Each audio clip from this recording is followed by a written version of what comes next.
Somebody just put in the comments, start now. Well, we're starting right now. Your wishes are command, right, Carlos? We listen to Carlos. All right. Well, welcome to Show Me the Money Club, our live show weekly, Tuesdays, 6 p.m. Eastern, 3 p.m. Pacific. Sergio, myself, and we have special guests, the Driven Mom, the Driven Dad. You may have seen them on YouTube somewhere. They have their own channels, so if you want to see more from them, link is going to be in the description for both their channels. Head over there, subscribe, check them out. Great content as well when it comes to DoorDash, other things. So thank you for coming on, especially with the DoorDash experiment that you guys had. So we want to know who's showing you the money. So cherry picking versus Top Dasher. So we're going to get into that. We have quite a packed show today when it comes to a lot of things. Breaking kind of thing. Will gig workers, Uber, Lyft drivers, DoorDash, pretty much the gig economy, will we become employees? Labor is kind of going on that when it comes to it. So we're going to break down what we know. Smash that like button, as all Scott says. Right. Welcome, everybody. Thank you, guys, for coming on. Appreciate that. How you doing? Doing good. Very good. Thank you for having us. Yes. Oh, look at his hat. I like your hat, Tony. Sergio and Chris scored this for me for showing up to the town hall. Yeah, so I'll give it a little introduction to the couple, and we're celebrating 3 or 4 very important things today. So first, right off the bat, it's Tony's birthday today. So happy birthday, Tony. Happy birthday. 40. And secondly, it's my daughter's birthday, 18th birthday today. So happy birthday, Talia. Happy birthday. And another thing is, shout out. And another thing is Tony's channel, The Driven Dad, broke 1,000 subs. Finally getting monetized. Finally. Thank you, everybody who has subscribed. And we're gonna work on Lisa's channel now to get her up to 1,000. And then, but we're gonna actually, Lisa, is great that you're here because we're going to definitely talk about something you're passionate about, which I think lacks on pretty much every YouTube channel out there.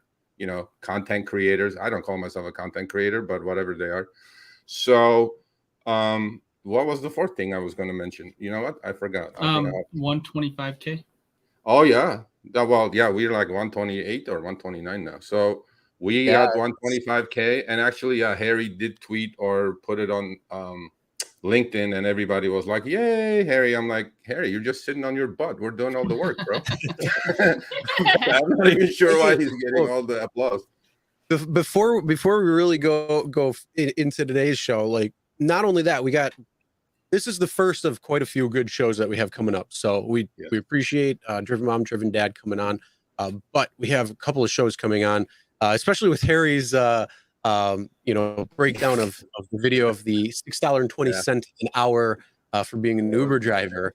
We are having the authors of that come on and talk soon. So, Sergio, if you want to fill that in real quick. So this is giving you guys a reason to not only watch today's show, but to come on to next week. So if you're not subscribed already, hit that subscribe button, ring the notification bell, hit all notifications. It's going to be pretty big over the next few weeks, what's coming up. And I appreciate, by the way, all you guys. Last week I said, please smash that like button. So, our lives used to get maybe 3,000-4,000 views. We're up to like double digits on it's a 2-hour episode. So people who are listening, obviously getting something out of it.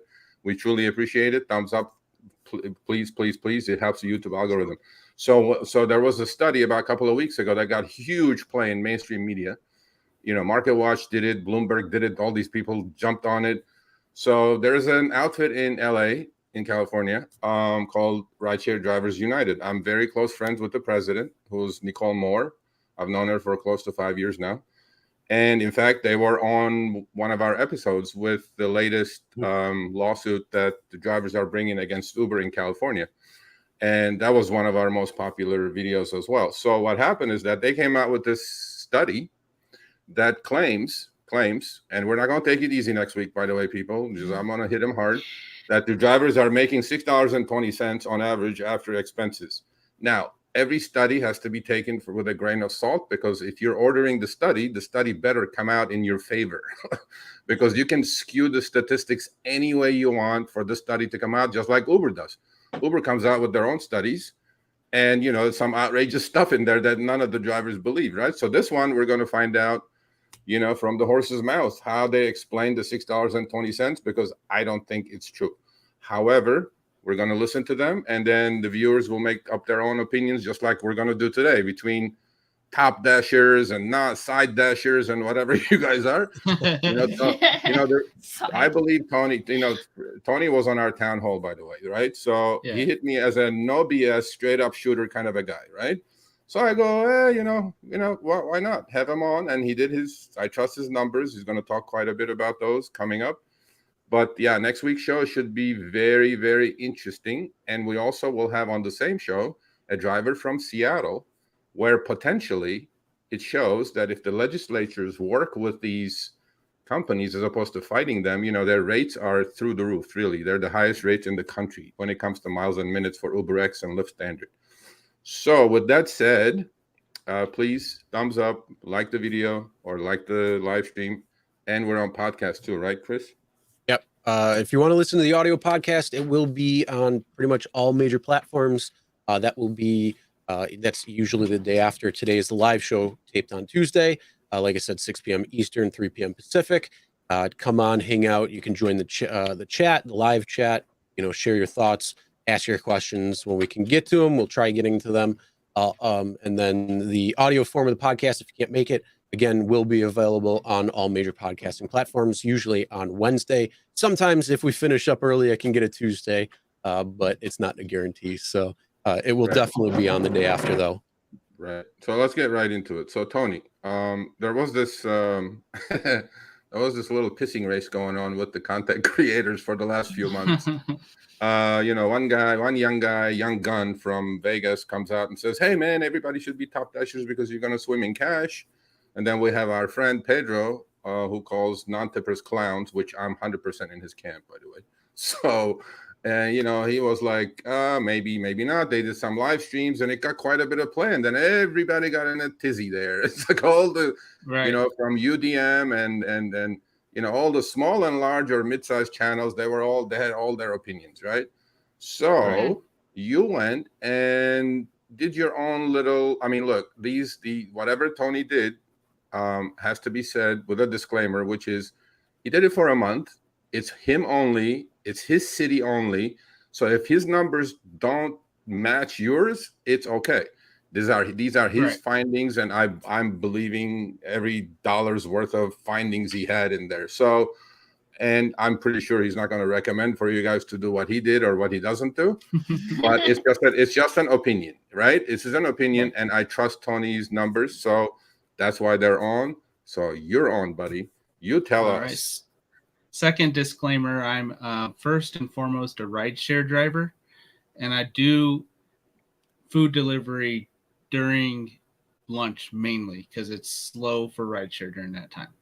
Right. But, if I get a trip like I did today, going to the airport for $55, I'm going to take it. Yeah. And also, mention please what kind of car you drive and what circumstances, because, you're on. Yeah. So we should mention that because you're not on a Prius, you know what I mean? Right. I do have a Tesla Model Y, so I wouldn't necessarily recommend that if you don't already have it to do food delivery. But I rent mine, and I have a program that I work with that I can get discounts for having referrals as well. So in the future, I do plan on having my own Tesla, but it will not be used for gigs. It'll be my car or her car, most likely hers. But yeah, I have that specifically so I can have access to the upper categories in rideshare. And then as a side benefit, it's got a lot of space for catering and stuff too. So, so if you want, we could share the screen on that spreadsheet. Oh, you know what? Before you do that, hold on a second. Okay. I forgot. I'm not following my show notes. I don't know where they are. I lost them, but I'm just yes. Gone in memory. All right. Okay. First of all, Tony and Lisa have 5 children. Okay, 5. Yes, we do. Okay. They Not 10, homeschool 5. five. So they homeschool their kids, right? Yes. They obviously are amazing couple and great parents, I'm sure. So this is why also they're on that. If it wasn't for the gig economy, look, everybody looks down on the gig economy. They say this is bad, this is bad, this is bad. It's not all bad. If it wasn't for the gig economy giving them the opportunity to get out there and work whenever they want, this would not happen, right? The 5 kids is already a lot of work, trust me. Right. And being able to do what they do, and Lisa also drives, by the way, she does deliveries, and so they make it happen. So this is the good part of the gig economy, that couples like this, or single, or whoever you are, that you can decide what to do when, on what app, whoever's showing you the money, and then they're doing it. This is a live example right here, which, I gotta give applause for Lisa and Tony. It's not easy. Let me tell you Thank something. you. I had 2 kids. They're all grown now, and I remember that when they were like 5, 6, 7, 8, 10. I'm like, I don't know how you guys do it, but hey, you know what? Congrats. Just keep it up. So Thank that's you. it. That's it. So now we can get into your numbers or whatever you want to do. The floor is yours. All right. Let me just do that. Is it showing the screen better? Yeah, that's great. All right. So on this tab, this is basically going through the numbers that before, when I was only cherry picking orders when something came through that I would take. So that was from June all the way until August, when I started doing the Project Top Dasher, is only 17. And I'm using active hours because I multi-app. It's hard to gauge actual hours, what I spent where. So in order to keep things honest, I'm only using active hours on any of the comparisons. So take for what it's worth when you are doing these apps, how many active hours you have versus online hours. So 17 hours with cherry picking netted me $27.75 per hour. And then if I went over here to when I was going for Top Dasher, I'll scroll. It won't let me zoom in. There we go. Whoops. Sorry. I don't use these Apple things too often, but don't worry about it. All right, there we go. Okay. Oh, wait. Going for Top Dasher. That's the next screen. All right, so going for Top Dasher. That's when you suffered. Yeah. So this is the suffering right here. It was 40 active hours to do 100 orders, and I did that for $20 an hour on active time. Active time. Right. So oh my God. When I calculated my actual time, I was active pretty close to the amount of time I was actually dashing.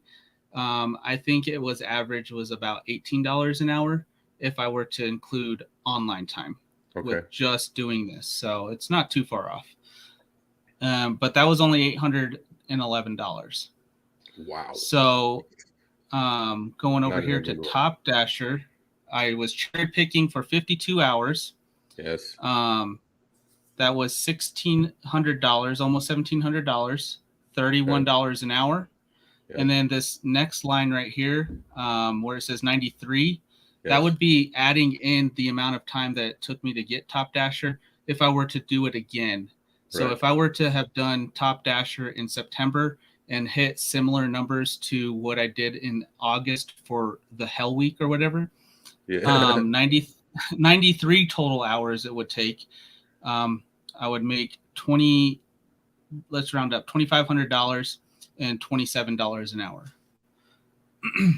so it's cherry picking. Cherry picking was 27. Okay. And then basically, if you're going to go for Hell Week, you're about the same. I mean, your dollars per mile are going to go down though. Just obviously. awareness. Yeah, we have to take a lot of the trash to get the Top Dasher, right? Yeah. Right. And then Wait, so far, can you go back to normal dash? Normal dash. All right.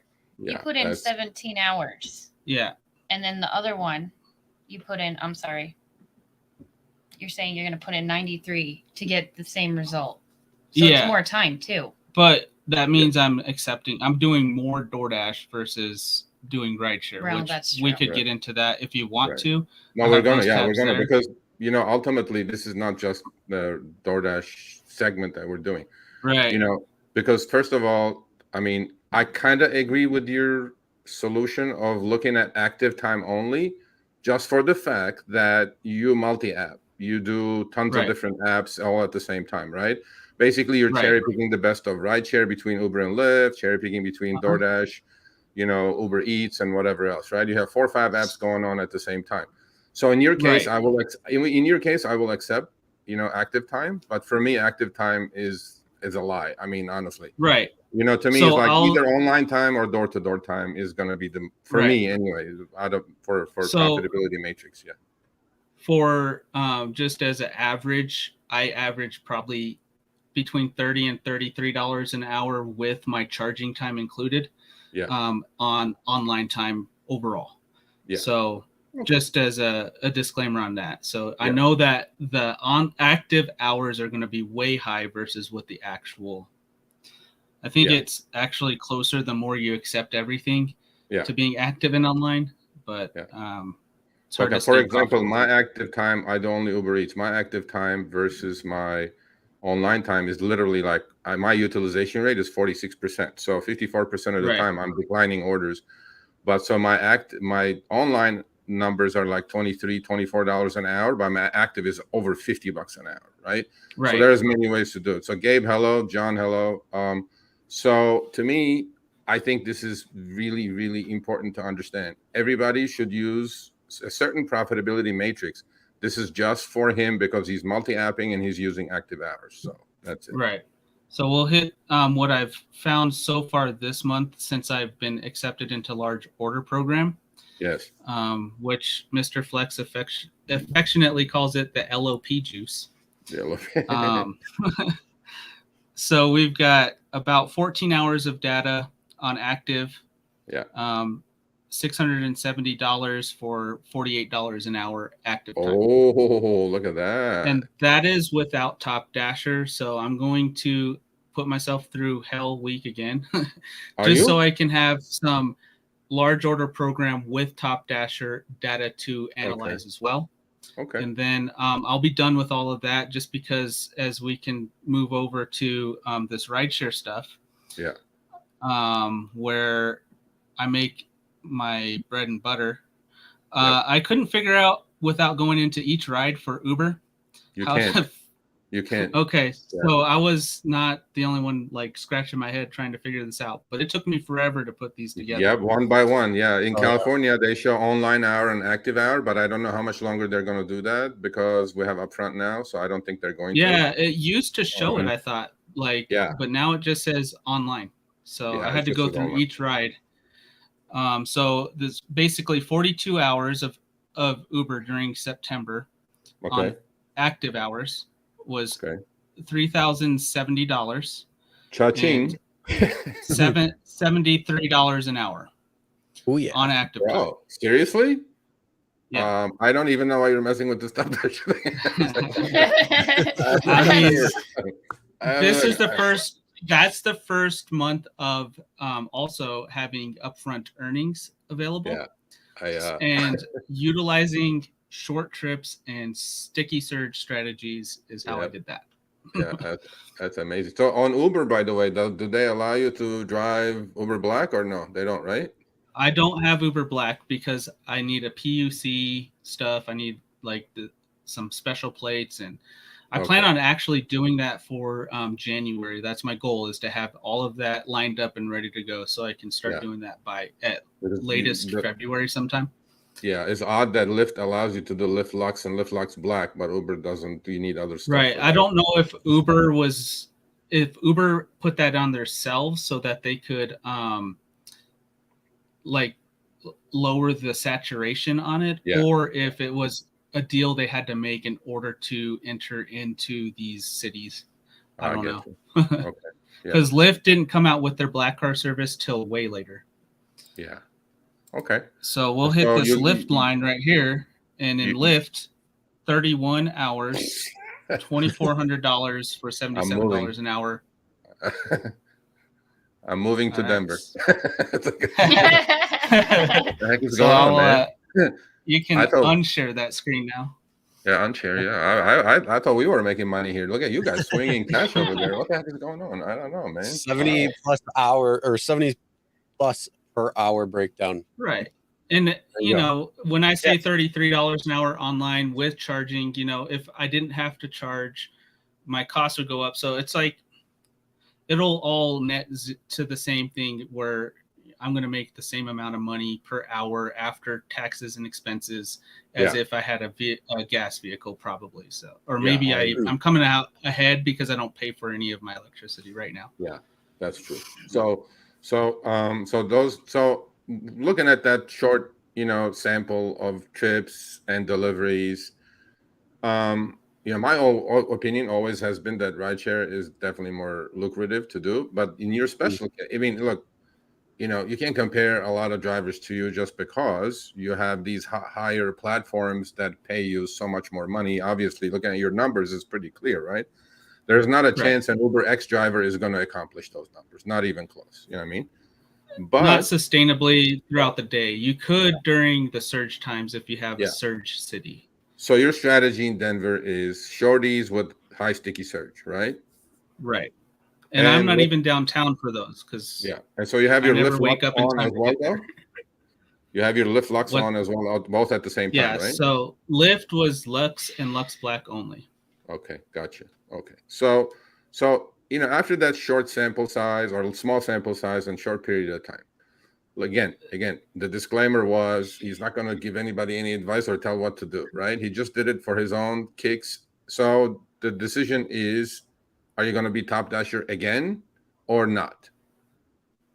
For me, I'm only going to do Top Dasher one more time just to get data to compare large order program. That's not my goal is to be a main DoorDash account. I'm sticking with rideshare. I got you. So, is Harry here? He says, where is her hat? Hey, Harry. So send her a hat. Is Harry authorizing another hat being sent? Yeah, he just did. There you go. Right on. Thanks, Harry. There you go. Which is cool because like when I first started doing rideshare and I found the simple driver and I found the rideshare guy and I found Uberman. And it's just cool to be on the rideshare guy's channel. Thank you. Oh, so one more month you're going to Hell Week, and then for the LOP large order program for Top Dasher, and then you're done. Right. Yeah. Okay. That's what I thought. Okay. Yeah, and I'm still going to be in large order program. I'll still do 100 DoorDashes a month just to maintain that. Because obviously when I'm doing DoorDash for the lunch hour, I want to be making 48 an hour versus 27. I agree. Okay. So what do you say about this pissing race that took place for like 3 months, 4 months straight, which I got totally bored with. But let me hear your opinion, I just think it's a lot of testosterone, and I get my testosterone fixes by hunting. I don't have to get into YouTube matches with people.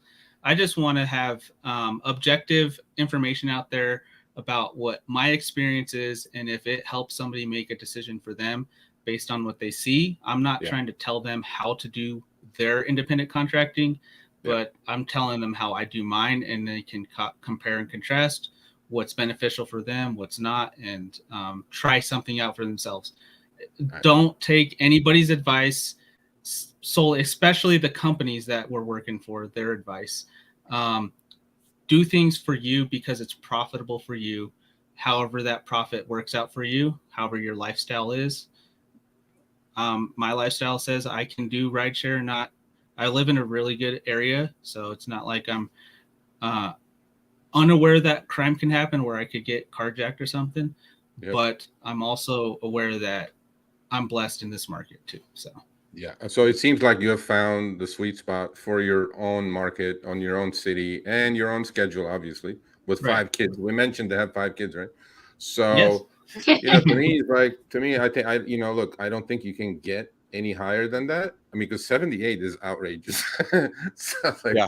I think, I mean, if you do, great, congrats. But yeah, so I think again and again, this is the gig economy, people. There are people like Tony and Lisa who have a family, who have kids, homeschool their kids, but then they're out there hustling. Don't complain you're not getting paid if you don't have a strategy. Tony just shared his strategy for his city. Do short trips on rideshare with high surge. Boom, there's the money. And I'm not even in the most profitable spot because as much as I can try to get downtown, A, I don't wake up in time to get there before traffic, and B, I really hate downtown. So if you want to go downtown for both rideshare and food delivery, you could crush my numbers easily. Yeah. So I think, to me, from what I saw for 3-4 months, the back and forth between the gig tubers, I always have been a cherry picker from the ride sharing days to all the way now to the last couple of months doing food delivery, right? To me, now that we're being afforded the destination of the passenger, we can see them. I think there is absolutely no reason to accept these garbage orders, garbage trips. Right. Pretty soon, because people are doing it, and that's why these companies are doing what they're doing. I mean, they go like, yeah, we send this guy 225 order, he takes it all day long, so let's cut it to 150. I'm like, right. Well, and the thing that really helps me a lot out is the 2 apps that I use to manage the 3 apps that I use. And Middleton Technology is in here. He said hi. Somewhere. Yeah, and try them out for yourself. I'm not plugging anything for you guys, but just that's what I use to make sure that I'm not accepting unprofitable orders. Yeah. So next thing is going to be, you talked enough, Tony. Now we're going to focus on Lisa a little bit. So, all right. So Lisa, I know you have your own channel. I don't know how many members subs you have, but I'm sure we'll push it up to 1,000. So the thing that I wanted to talk to you about is, I didn't even know this. I watched one of your episodes or one of your videos, and I'm ashamed that I didn't know this, honestly. And, Chris, right? You emailed me today saying that we need to have a town hall with just female drivers or female gig workers. You know what I'm saying? Yep. So Lisa said, well, I'm sure her facts are true. She said 57% of dashers are female. Mm-hmm. Is that happening? Really? Is that true? Yeah.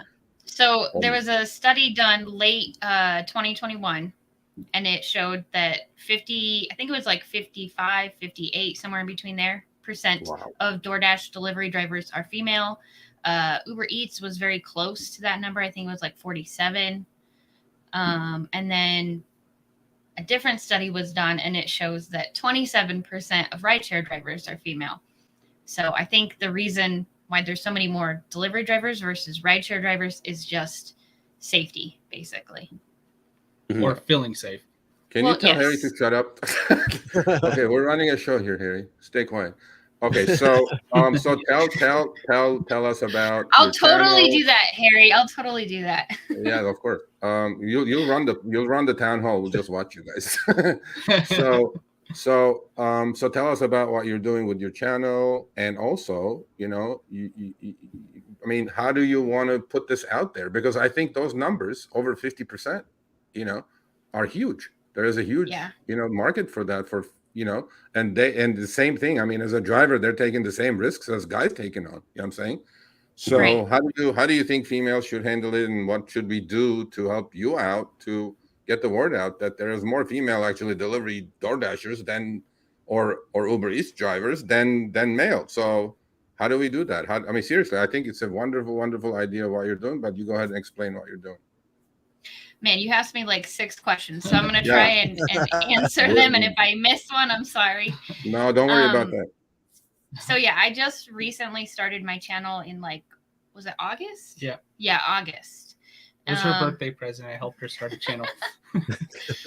And I have gotten up to 215 subs, so it's growing really nice. I'm pretty excited about what's happening there.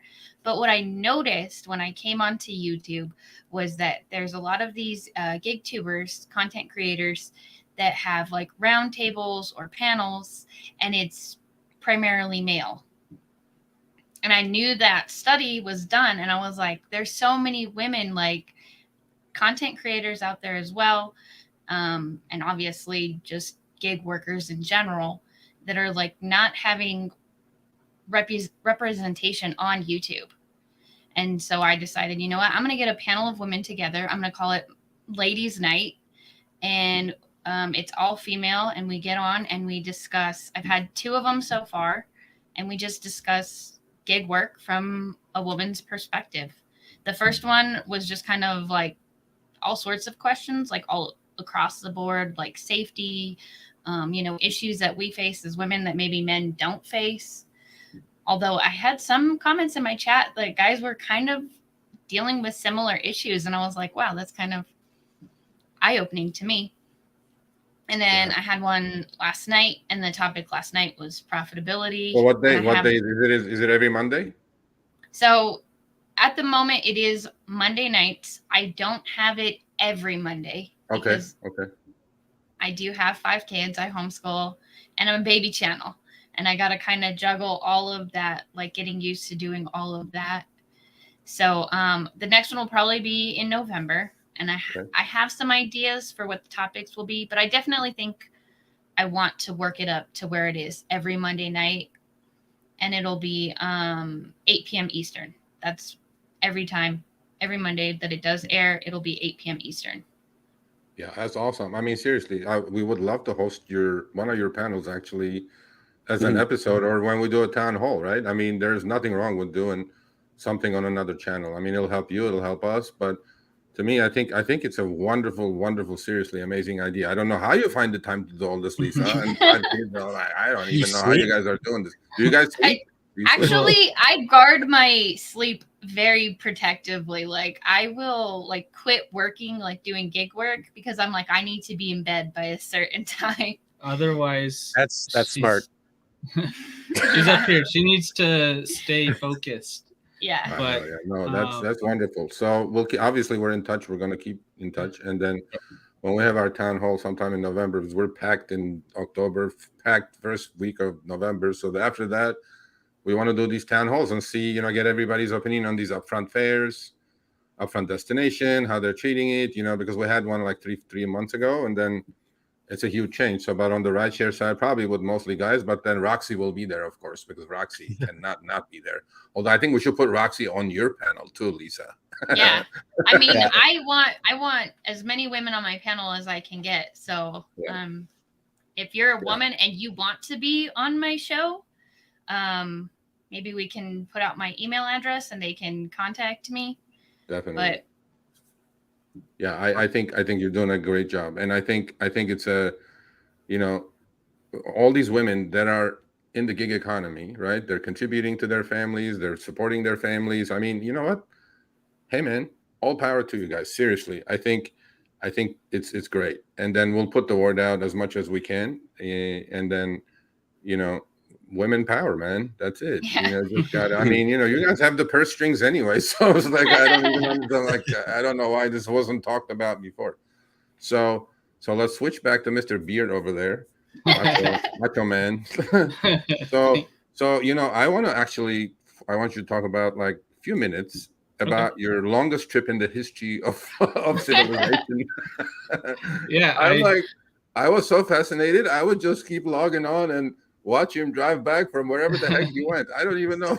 Yeah, well, thank you everybody who's joined in on those streams on the way back, because that really, and Mr. Flex's stream, just helping me stay engaged with something so that I'm not getting sleepy or having to take extra time to get home, even though I exited the wrong exit in Kansas. Don't do that. Don't exit the wrong exit in Kansas, because there's no turnaround for 100 miles. Oh my God. Okay. But anyways, tell us how this started. So I ran into a person who was having trouble finding a way home from Colorado to Virginia because she is very anxious. Like, she has so much anxiety that she can't be on a plane or a train or a bus because there's too many people and it's too small of a space with that many people. So she offered me $3,000 to drive her 1,500 miles one way. And so I decided to ask wifey for lifey over here is if that was okay, if she was okay with me driving not just to Virginia, but driving a female to Virginia. And she said, thumbs up. Not because I was not worried about like it being a woman in his car, because I totally trust Tony. I was more afraid that she was going to be like some crazy serial killer. Yeah, we were just got done watching like during the pandemic. Kansas. Yeah, and during the pandemic, we watched Criminal Minds, so it's like everybody's a serial killer. Yeah. So yeah. So 1,500 miles with an anxiety-ridden woman in the back seat. Is that what's happening here? Right. She took her anxiety medication, and she slept for like 25 of those hours. Whenever I stopped to charge, and it was late at night, and I tried to get a nap, that's when she's awake, and she's like, "Hey, can we go? Can we go?" I'm like, "Can I get like 10 minutes of sleep so we can get there?" So round trip. What was this? Like 3,000 plus miles, right? Yeah, it ended up being like 3,200 because of that wrong turn.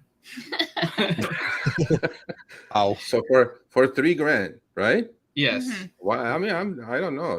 I don't know. It ends up being about $1 per mile, and I could have probably asked her for more, but I wasn't trying to price gouge somebody because I'm trying to be like Uber blacking somebody to Virginia. Like I also am a helpful person, and I'm like, that's enough. I'm not trying to. I mean, a plane ride is like maybe $800. So yeah, I know. So she must have really anxiety issues to pay you $3,000 for that. Yeah, like, wow. Yeah. Okay. And I'm sure she would have paid me more, but my conscience wouldn't let me go further than that. I don't know about that as a capitalist. I don't know about that, but that's okay. Even I'll forgive you on that one.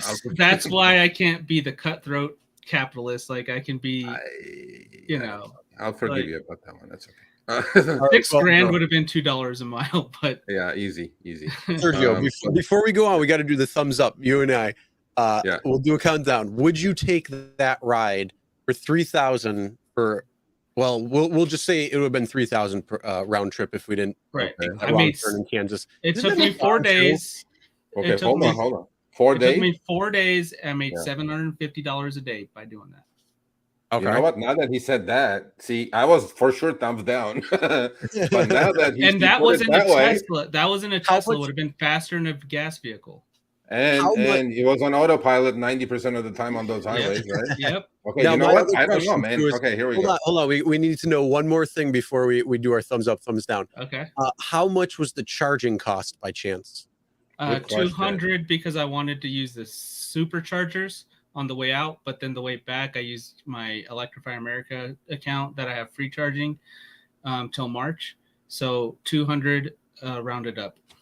Okay. Are these chargers available in the middle of cornfields and shit? I mean, sorry. Everywhere.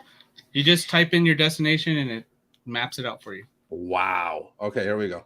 All right. I'm 2, 1. 2, 1. All right. Yeah. We agree. All right, I'm not an idiot. You got me when you said 750 a day. You know what I mean? Because then I'm going like, initially I was like, not a chance on the planet. Then maybe for 5K. But then when he said 750 a day, if I did rideshare or anything else, I'm not gonna make 750 a day. And plus, on the way back, you were on your own live streaming, right? Yep. So I'm like, no, there you go, thumbs up. Making a little more. I did spend $100 on a hotel so I could take a shower and change clothes and stuff. But then the other sleeping, I bought a mattress topper and I just slept in the Tesla camp mode. Now, for that many hours, did she pay for food to eat for you? No, I didn't do that. No, she probably would have, but she didn't. She ate candy, so I wasn't about to be on the candy diet. Oh wow. So would you? Okay, last question would be: would you do it again? Yes, I would. Okay, there you go. I'd probably up the price, maybe like $500 more. Yes. Mm-hmm. Just to cover expenses. Okay, so I can net the 3,000. Yeah. So that. Yeah. I mean, you know what? I think you came ahead on this deal, seriously, because you're in a rental. You're not worried about depreciation. Just, I'm like, you're paying the weekly anyway. So that's like, I think. And I told the guy that I rent from, and he's like, man, that's awesome. Oh, okay, yeah. Do you have no Did you miles? get good content for your channel? Yeah, there you go. No, I think that's awesome. So that's okay. So Yeah. the other thing is, we got like 4 or 5 people too that are in chat that gave the thumbs up that they would too. yeah, thumbs up. Awesome. For sure. Look at that. Yep, they're all thumbs up. Yep. I mean, I All was right. a road tripper as a kid, so it was nothing. Mhm. I Yeah. used to road trips. So Yeah, and, Okay, and same so here. the other thing I want you to quickly talk about is your lifestyles, right? okay. I mean, obviously, you look like a rugged, kind of because when I watch his live stream, all I see is under his beard. So I go like, I can't even see the guy's face. But then it's beard POV, Yeah. right? So I'm like, hey man, I go like, okay, whatever works. Well, And Nugs then has his pizza POV. I got my beard POV. yeah. So tell us a little bit quickly about your latest hunting adventure with your daughter for her first time. Yeah. Sorry for the background. I can kind of hear through my headphones Yeah, I was that just we gonna got a kid yelling. Text my kids. I can't hear you. Oh, no worries. Okay. So,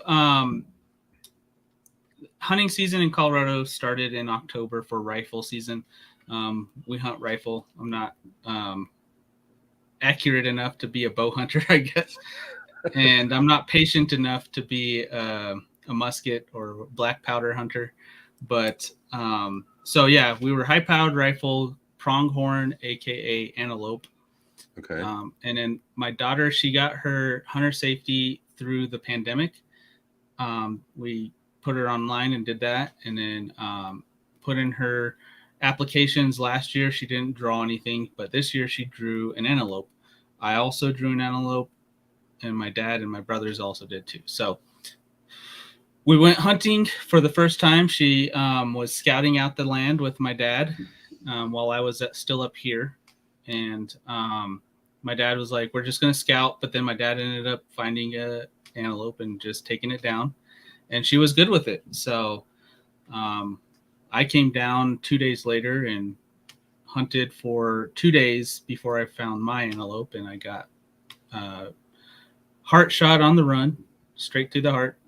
Wow. And antelope run pretty fast. Yeah, he was pretty proud of that. Yeah.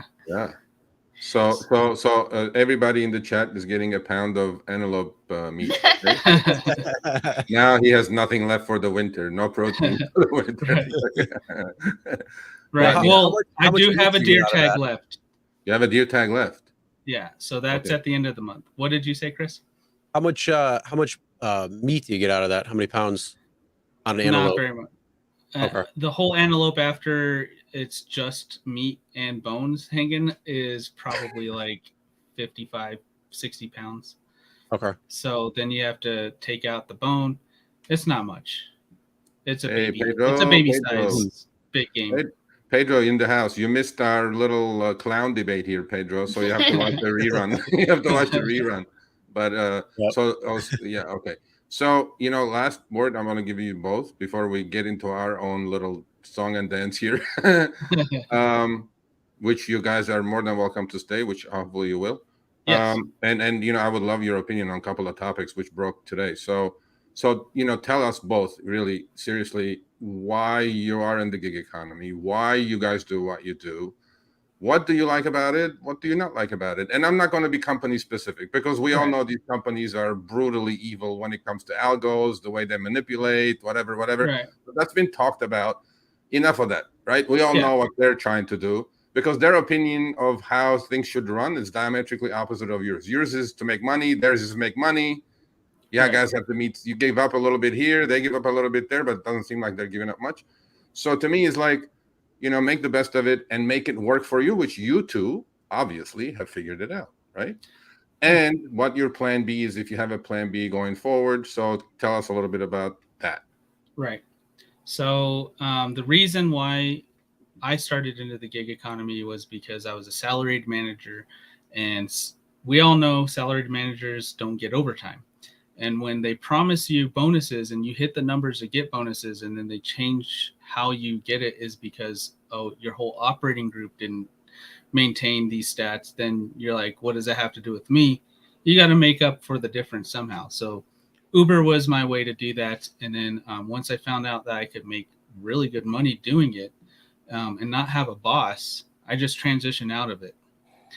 And then I got pulled back into the corporate world with the customer that we serviced, and found out it's not just the company I had worked for that does that kind of thing to you. So went back into full-time, been full-time since 2019, or right about 6 months before the pandemic started, all the way through the pandemic till now. So the reason why is because of the flexibility, the earning ability in our market. And yeah, I am grateful for the apps, but that doesn't mean they get a pass from me on how well they treat the contractors and how they violate our rights a lot. Just my opinions on that. But I still do appreciate the opportunity that's afforded to me. Lisa, why did you get in? Well, for me, obviously, my main role is being mom and homeschooling our children. And that's been my role for a really long time, because our oldest is going to be 16 in November. My employment history is very spotty at best. I graduated from high school, like just barely. So that's my education level. And me trying to contribute financially to the house while still maintaining the lifestyle of being able to homeschool our kids, I cannot find a normal job that would pay me as much as these gig apps do, that also give me the flexibility that I need. Right. Because, Tony would be like, oh, are you going to go work today? And I'm like, no, this kid is sick. Or no, because this child didn't finish their homeschool and I got to make sure they don't fall behind. But if you called into work and was like, hey, my kid is sick, they're going to be like, well, figure it out. Or I can't come in because my kid didn't finish their math. They're going to be like, really? That's your excuse? Like, no. Yeah. So I mean, the gig apps just really, for me, afford a lot of flexibility and freedom, and I can still contribute to the finances, which is a big deal to me because he works a lot, and I don't want it to be where it's just me raising the kids. Like, I want him involved in their life, and he is very involved in their life because of what the gig economy has done for us. Cool. I mean, I think, you guys summed it up pretty well. It's different strokes for different folks, but if it fits your bill, I give you guys again a hand. Honestly, it's impossible to me. It seems like from the outside impossible. Yeah. Chris has only a couple, and they're only 4 and 1. You guys, so they're coming up. But now the before we move on to our other stuff, the one last question I have for you guys, because some people might be watching, whether they have kids or not, especially homeschooling. What does your typical schedule look like for both of you? Like, when do you plan on going out? When do you come back? Mm-hmm. How does that play into effect when you guys go out and all that? Right. Go out, make money, homeschool your kids, be part of all that. What's that look like? All right. So just to real quick finish off the last question is Plan Bs. Turo is something I'm working on getting some cars on. YouTube. Amazon affiliates, a second channel. So those are my plan Bs for the moment. And then I do have a pretty good resume for management. So if I do need a W-2, I could probably get a job. And then my schedule currently is 7 days a week until I hit $400 each day, with Wednesdays 100% off, where I can be available. Well, we've got a Coffee in Colorado show on Wednesdays, but outside of that, no gig apps, where I'm available for the kids, both spending time with them or helping them with something that they're struggling with in math or science or something like that. And then Lisa? So typically my schedule is the weekends. Like, I drive Friday night all day Saturday, unless we have some like soccer game or something going on, and then part of Sunday. Right. But we're actually going to be kind of transitioning our schedule. Yep. I just got a Tesla rented to me. Second Tesla.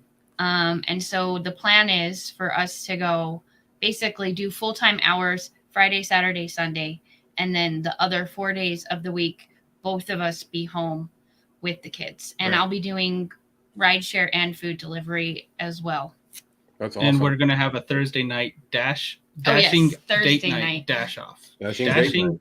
Yes. Dashing date night dash off. So whoever Dashing date night loses is going to have some sort of punishment. We don't know, but Whoa. we share the bank account, so the loser or the winner is still paying for the date, but Yeah. the winner gets to pick what we do.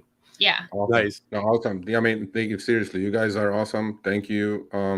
I know a lot of people are impatient, probably saying, "What does that have to do with rideshare?" But hey, this is what the gig economy Right. will give people, or the chance to work towards their plan B. The flexibility at some. Lisa almost sounded like an Uber commercial there, but Well, I but mean, you know I'm what? not, like Tony says, like, I'm not a huge fan of how they treat us. I'm not a huge fan of some of the manipulation tactics they use to make us take orders or take rides. But it can't be beat for the lifestyle that I want. And the way I So- drive is I make Absolutely. sure that Uber, definitely at least Uber, because I can utilize their programs that they give to us to make sure that they lose money every time I drive.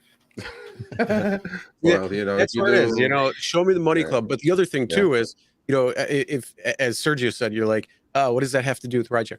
Look, it might say the rideshare guy, but that was also started how many years ago when rideshare was king and food delivery really hasn't even been taken off at that point. The gig economy has evolved, so it encompasses so much more than just rideshare and even food delivery. There's so much last mile. There's so many, TaskRabbit, all these different things that you can do. Even you can include like Fiverr in there.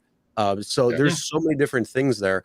But one of the things when we say maximize your earnings, multi-apping. So if you don't have just Uber and Lyft, adding DoorDash like you did during the downtimes when Uber and Lyft is not busy, using that to your advantage to actually go out there and make money and being smart about it. So it actually includes so many different things to the audience who's listening. It's like, oh, what's that? Why are you talking about that? Well, and it's our why.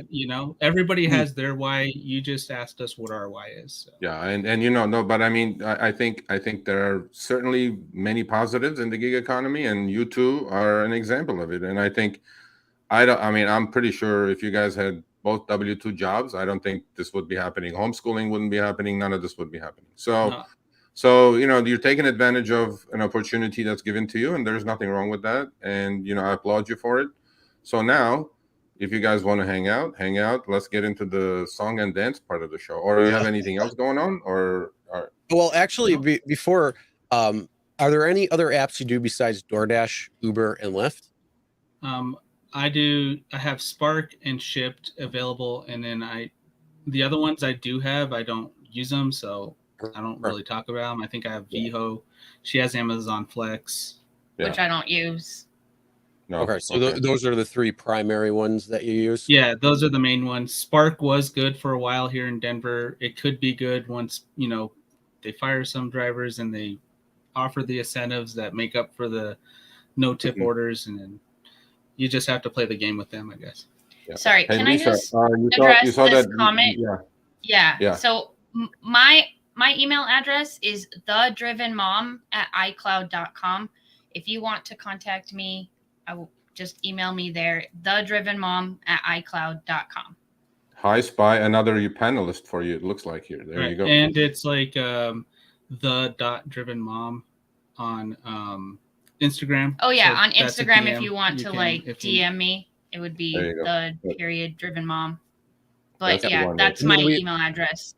Yeah, and then also we have both your channels in the links in the description. So if anybody wants to head over, so Yes, if the contact please information subscribe. there, that might be another way. I'm not sure if it is though, but there you go.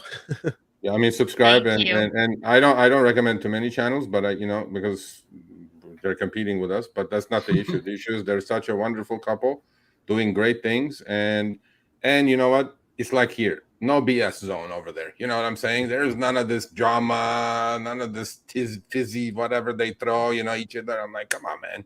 I think over it. sometimes It's people just try delivery, to. man. I think sometimes people try to drag us into drama, but like, No, I I'm don't know. glad you did that. It's part of being a content creator, but you know, like, I don't know. I don't want to battle anybody. I'm not a battle star or none of that. I just want to give objective. My whole purpose of starting my channel was to be an objective person that people can learn from, and if they vibe with me, they can ride with me. You know. So that's it. That's awesome. That's awesome. All right.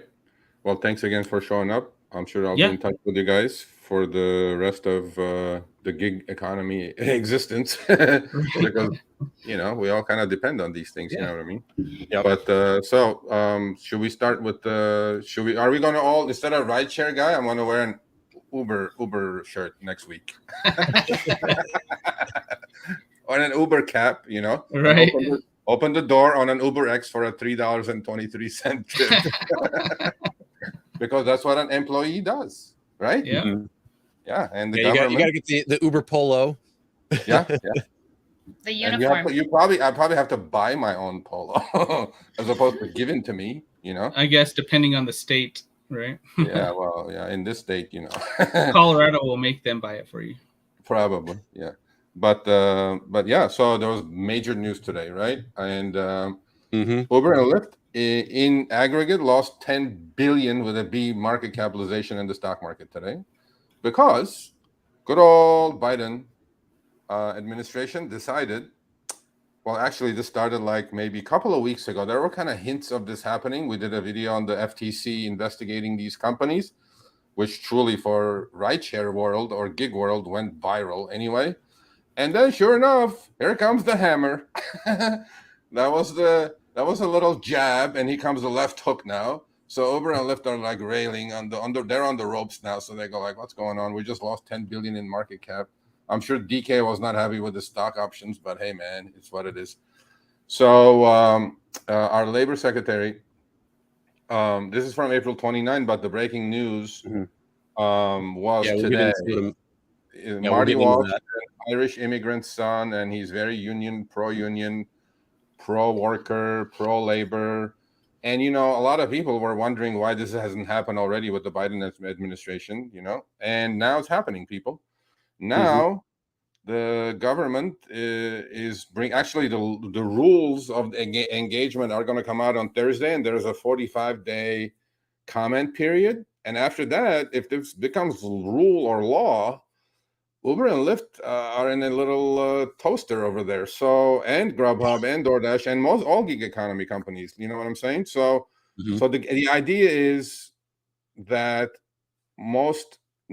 all gig workers who are at the moment independent contractors are going to be treated as employees. And this is today's headline. New Biden labor rule would make some contractors employees. Now they say some, but if you read into it, it's not some. It's pretty much everyone. And we went through this in California. I have experience with it. For 9 months, we were employees. Supposedly, and then they passed Prop 22.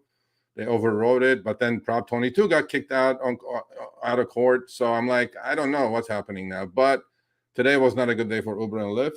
And as it says, Uber and Lyft plunge as Biden proposal may cause gig workers to become full-time employees. Yep. Chris, why don't you talk about next week's show that directly is kind of attached to this subject, really, right? And we didn't know this was coming up. We didn't have inside info. If we did, I would have shorted Uber and Lyft like heck yesterday. But what happens now is that next week we had already scheduled this 3 weeks ago. And the show is going to be a ridiculous show now coming up just for the fact that this broke out today. Yeah, so we have two different people coming on, or two groups of people. We have the article who wrote that article saying that drivers are making $6.20, so they're going to have their rebuttal on that. And RDU, Rideshare Drivers United, they're going to be talking, and RDU essentially wants drivers to be employees, but is there a better model out there? And so the follow-up to that later in the episode, later in the show, we're going to have a driver from Seattle come on. So Seattle, if you're not familiar, and Washington State has a law on the books on, Uber and Lyft drivers Basically, I don't remember what the exact mile per mileage rate is, their time rate, but it's like $1.50 per mile, and then like 38 cents per minute or something. Yeah, some So ridiculous number, but yeah, they're getting compensated very well, but there's a lot of things as well going in with it, meaning the if you get deactivated and you want to appeal that, there's actually an appeal process that you can do where a third party will look at it and say, is this a just deactivation or an unjust deactivation? And if they're found to be unjustly deactivated, not only will they be reactivated and be able to drive on that particular platform, but they're also going to get back pay. So if you are off the platform for, say, 5 months, you'll get 5 months worth of back pay. So we're going to have a big breakdown of what Seattle and the Washington State Uber and Lyft drivers, and I think it covers, I think it's rideshare, right? It's not food delivery as well. No, it's just ride. It's only rideshare at the moment. But this subject has been going around forever since these two companies showed up. Right? There's a group that wants everyone to have the rights of employees and be treated like employees, because sometimes, honestly, I personally, when I drive, I feel like I am their employee. The way they treat you when you cancel a few rides, they make you do certain things. It doesn't seem like I'm being treated as an independent contractor, but I have a very, very high suspicion that these companies already knew this was coming, right?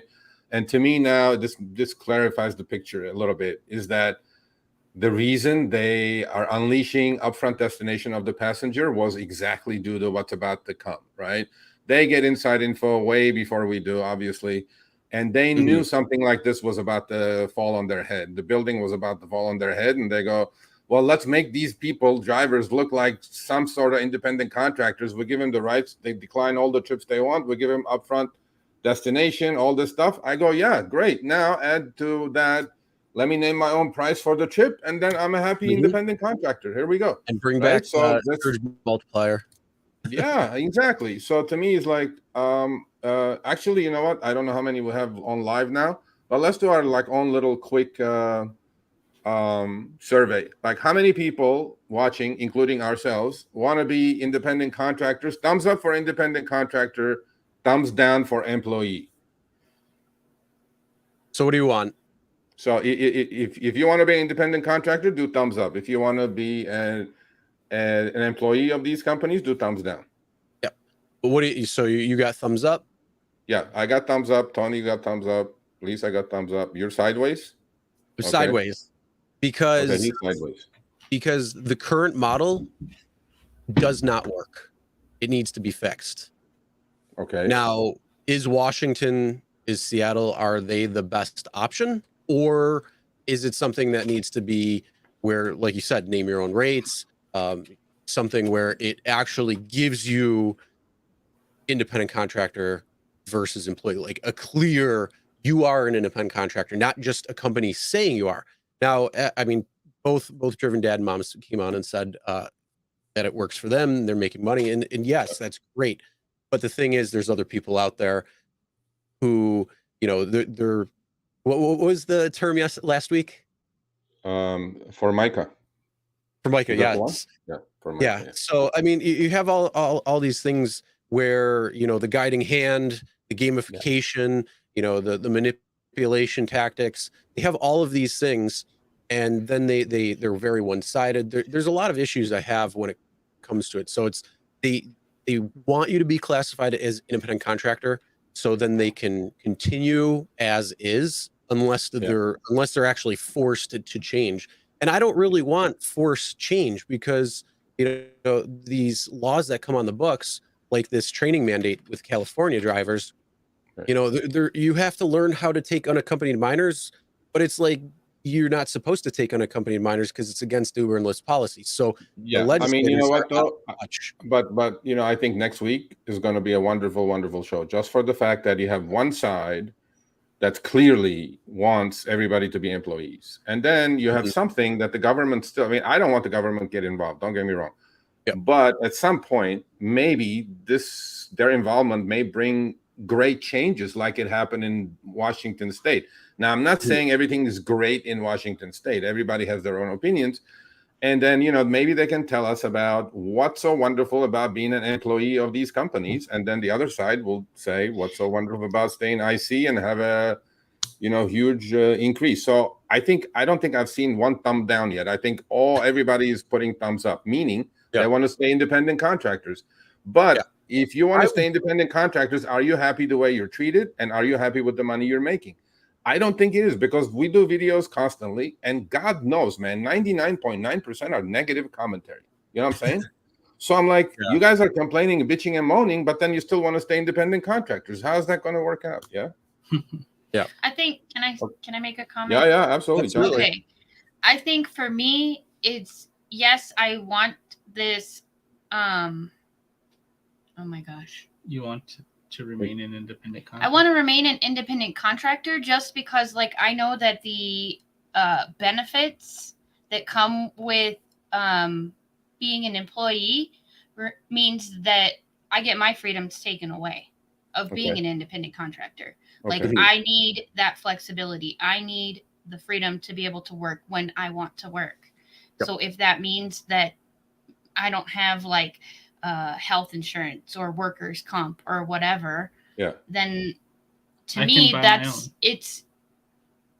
the benefits outweigh the cost to me. Well, it seems like there are like 6-7 million people who do gig work in this country currently who want to remain. I mean, like, we do our own surveys. 80% literally say they want to remain independent contractors. There's a 20% group that, so next week we're going to find out how they come up with these deductions that they did, because they admitted that on average for that 1 month that the survey was for, drivers made $26, and they took it down to $6.20. I don't know how they came up with $20 in expenses. Now, actually, that's a good thing that you said, Lisa. I have a question for you. You guys have 5 kids. You guys are fairly young, obviously. How do you handle your health insurance issues? Like, all that's, all that has to get deducted. Like, because if you want to stay independent contractor and make $25 an hour or $30 an hour, but in Tony's case, he's making $70 an hour on rideshare.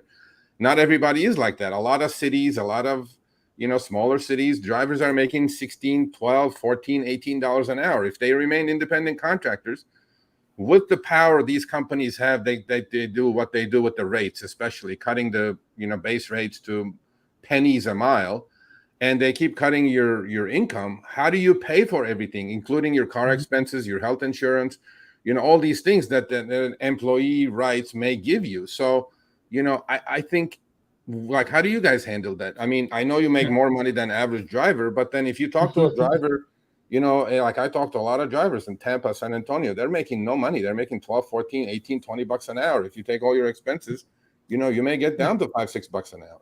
Well, I don't know how it is in everybody else's states. Right. But, when you are on your own, you go through, in Colorado, you go through the health portal, where you can sign up for different insurance providers.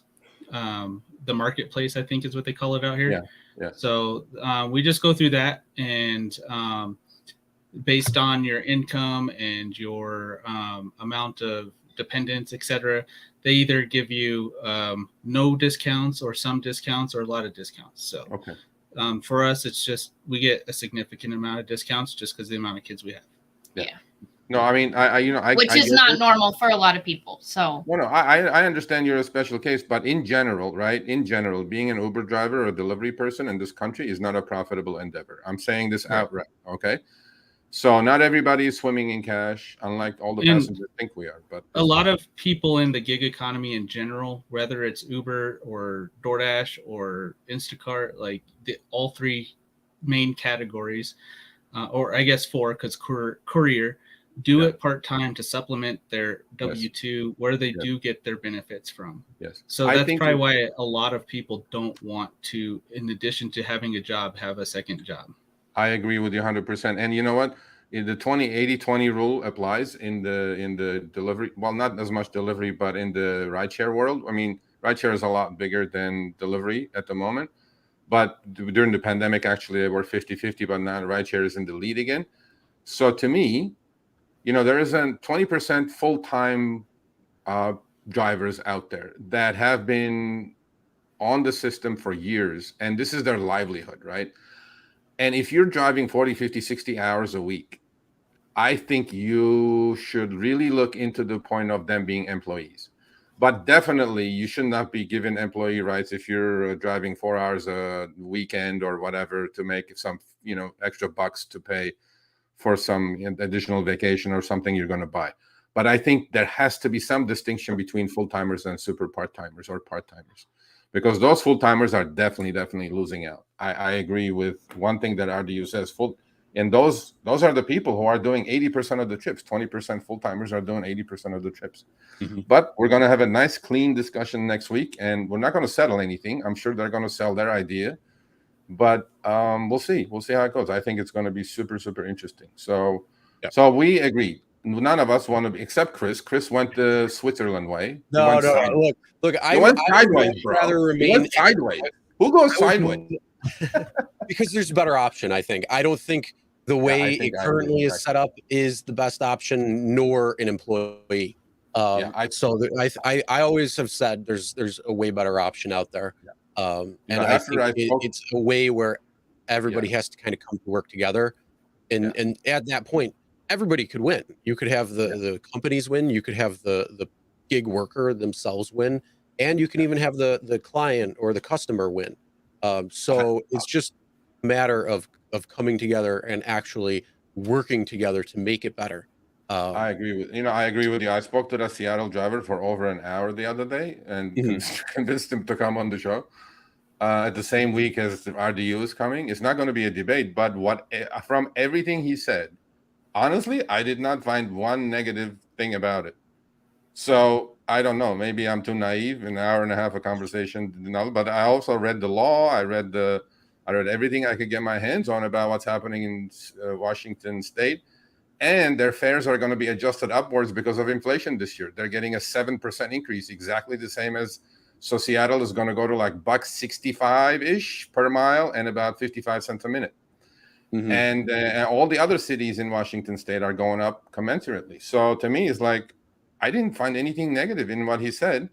Maybe some people don't like that. Maybe for each state, cost of living is different in each state. Maybe each state should sit down with these companies and come up with their own rates and rules and regulations, as opposed to have the federal government pound these guys into oblivion. Because look, if they shut these companies down, 7, 8, 10 million people are going to lose their livelihoods. I mean, that's a fact, and it's no BS, right? So I'm like, we'll see. Yeah. So, but we don't want to be employees, okay, Mr. Biden? No, we don't want to be. Definitely not.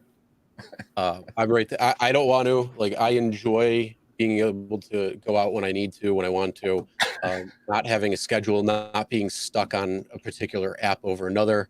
Those types of things, absolutely. But again, some of the tactics that they're using, and things like that, I don't appreciate. But I want to wear my pink Lyft polo, man. Well, I don't know. I think a pink Lyft shirt somewhere. I think it's a topic, right? The DoorDash one. Coming up. All right. Yeah. So that one right there is my opinion of how employment would be for how they value their time. Let's do that next, Chris. Let's do the Dashathon. This one? I mean, you know what? This blew my mind. The math, in fact, blew my mind. Oh my God, yeah. We'll figure this shit out. I don't know. Sergio, you lasted 1 hour and 15 minutes. Oh, God. Okay. It's okay. S is not a bad word in my household. I was just teasing you. No. But okay. So I got this. You sent me this, Chris. So break it down, man. Break it down. If people are watching this right now or listening, we're talking about DoorDash is testing this time earnings mode, or earn by time. So it's essentially, as you can see or listening, it says, let's assume the actively hour guarantee for earn by time. And again, this is active hour. This is an online hour. In your city is 14 per hour. So you choose to earn by time and begin your dash. After a few minutes of waiting, you're offered an accept an order, you drive 10 minutes to the restaurant, you wait 5 minutes, blah, blah, blah. You know, you get the time, it's 30 minutes active, which includes, so you're going to make $7 for that. But you're getting plus tips. But here's the thing. So look, if you look in the left how it works, you choose that time, you dash and complete it, and you can still earn more by getting tipped. And then here's the little kicker though. You have to accept, or you can only decline, I think, 1 per hour. Yeah. And so you can't cherry pick. And if you do, you go back to the original. So, yeah. Right. You go back to your whatever it is, right? Yeah, but you know the language video on this. So if you want to check that out, go back and check it out because he does a full breakdown on it. But we're going to obviously talk about this because but then there's on that small print right on the bottom there to the left of the screenshot. Look at this language, okay? If anybody, I'm pretty good at English. If you read that, it says earn at least $14 an hour in DoorDash pay from when you accept an order to when you drop it off. Customer tips are additional. Forget the customer tips. We know customer tips are additional. But when you read that, does that sound like you're going to make $14 an hour for each active minute you're in? Because if you take 14 divided by 60, that's 23 cents a minute. So for each minute that you're active, they're paying you 23 cents. Now, when I read that, I figured, okay, that's not bad. $14 an hour, guaranteed almost. It sounds like a guarantee to me because it says earn at least 14. Then I looked at the right side in their example. It says for the active hour. So if I just got one single order for that hour and it took me that half hour in their example and I got paid $7, where did the 14 go? So there was no guarantee. There was nothing in there. So I just made $7 and hope to God that somebody tipped generously. So to me, this is more false advertising when it comes to these companies. Seriously. I mean, you know, I think this is so horrible that if anybody reads this and doesn't understand the ramifications of accepting a $3 order and say thinking that they're going to get 14, it's all going to add up to 14. They're dreaming. It's not. Actually, if you work for half an hour, you're going to get 7. If you work for 15 minutes, you're going to get 3.5. I go like, what kind of BS is this, Tony? Tell me about this. Are you going to go for this program, my man? No. But that's the thing. It's like, what if you only get one order and it's a $2.50 order, and then a whole hour went by till you get your next order, and then all of the people that are cherry picking, including the top dashers, once they've made it out of Hell Week, cherry picking, what do you think you're going to be getting? You're going to be getting all the leftovers sent to you because you can only decline one. Yep. So you said something that, you know, this is what employment model is going to look like. So expand on that a little bit. So let's just say that in theory, you could actually make $14 a real hour. Yep. Is that really what we're worth as gig workers? Like $14? Absolutely not. I mean, I accepted everything for 100 orders in a row and made $21 active hour and maybe like $18. Yep. And that was really tough for me to swallow that pill. Yeah, absolutely. But this is so deceptive to me. This is so deceptive. You know what I mean? Sure. But not only this is bullshit. God dang it. Well, hold on. There's two things I want to say. Right. First off, like when you look at something like this and you say, yeah, you can make $14 an hour. I can go to McDonald's. I can go 15, 16, 17 an hour. I'm not putting the miles on my car. I'm not, you know, there's no other expense for me to go there and make that money except for the taxes and that might be coming out and the schedule. And they give you benefits in Colorado. Yep. Yeah. A lot of places do. I think they do in New York now too. But the whole thing is like, you're getting $14 an hour, but now you have to pay all your expenses on top of that. So that means all your car, your maintenance, the mileage, the gas, or charging, depending on what kind of car you have, on top of, you know, trying to take that money home to pay for bills, to pay for rent or a mortgage or whatever it might be. So yeah, that is to me absurd. Yeah. I mean, I think it's deceptive at best. and false advertising. And to me, it's like, if you read this, you look like, oh, I'm gonna make $14 plus tips. Hey, pretty good. No, you're not making $14. You're maybe making 3.5, and hope to God that there's a tip in there. But so I think I don't think this is going to be a choice for a lot of people. But then again, if in your city, it may work out for you. I don't know. And this is the way they want you to pick up all those 3.5 orders. So if you do four $3.5 orders, that's exactly $14. And you're active the whole hour, and then take your expenses out of that, then where are you? I don't even know. You're at actually the RDU level, $6.20 an hour. So to me, it's like, no, this is not good. So this is stupid. And what the one thing though is, whoever is the shit polisher at these companies, I can only imagine how much you can sit there and you can polish shit until it looks like pristine. But you know what? Here's the thing: we all see it's crap. We all know it is, and the way they spin these things. Oh my God, I want to talk to. I just want to sit down and talk to some of these people. Like, no, but you know what? They know, but Chris, they know that most of the drivers don't even think for themselves, let alone do a spreadsheet of their profitability. They don't do anything.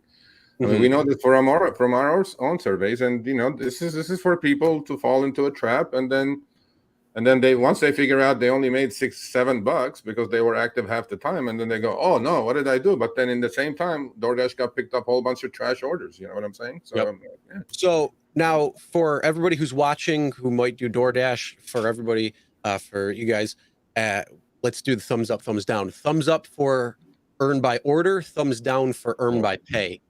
Earn by hour. Thumbs down, earn by hour. Earn by order is thumbs up. So 3, 2, 1. Yep. Right there. Everybody is in agreement. You'd rather be paid by the order. Chat's going to take a little bit to get through, but we want to know what you guys think too. DoorDash, I just think this is a manipulation tactic for the new drivers that they're onboarding that are uneducated and don't understand how the app works, like with their ratings and everything. People think that you have to accept everything to be able to not get fired. Yep. And it's like, you don't have to accept everything. But yeah, I agree. I mean, I think this is bad, but we'll see. We'll see how many people fall into their trap on this one. And then there'll be another trap next month. There's Top Dasher trap, there's this trap, there's that trap. They're just gonna keep setting up traps. But so there was one comment. You know what? Let's hit the search thing next, because there was one comment I read. Yeah, we'll get into that in a second. But the other thing too is, some of the things that DoorDash is testing, it's pretty much designed just to try to run off of acceptance rate, like to accept everything, to make you that Formica out there.